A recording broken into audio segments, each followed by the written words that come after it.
Hey, welcome to WatchMojo.com. I'm your host, Derek Allen. And in part 2 of our interview with Dr. Lawrence Kuttner, we speak to this parenting expert about girls in gaming, as well as what parents should do if they're worried about their children's gaming. What do you think is still lacking in research out there on this subject? Well, there still is a lot of research to be done, especially with girls. We were surprised to find girls were playing a lot of these games among boys. And again, this is 7th and 8th graders. We found the most popular game series when we did this a few years ago was Grand Theft Auto.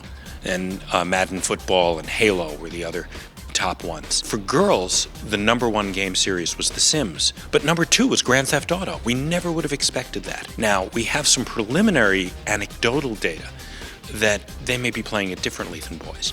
And so that's one of the things really to explore. How are girls playing games differently than boys? And are there different markers of risk for them? And also markers of benefit. We have to remember that kids benefit often from these games, not just the obvious things like hand-eye coordination, but helping them explore new fields and get interested in new things. What would you suggest for parents, for teachers, when they see their kids getting involved in wanting to play these M-rated video games? Parents know their kids better than anyone else, and there are certain things that you have to pay attention to.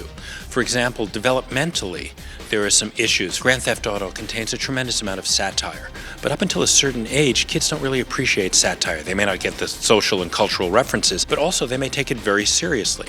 So satire goes literally over their heads, and so they see the game very differently than that. You may see that your child gets more upset at the end of a session of playing games. That's a marker of a problem. Most people feel better after playing games for a while. Those kids who play the most violent games are the ones who have consoles, TVs, and computers in their bedrooms. One of the things you can do as a parent is keep the console, keep the computer out of their bedroom, put it in a public place.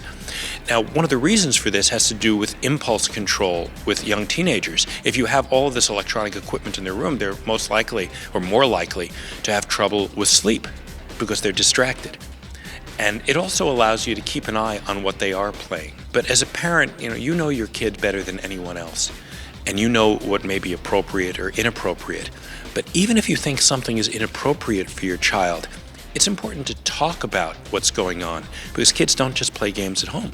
They play with their friends. You want to keep the conversation open so that they have a question about what's going on here, what's the moral value here, why is this person acting that way, that they feel more comfortable coming to you. One of the great things that you can do as a parent that the kids were telling us that really they wanted and not very many parents did is play the games with your kids.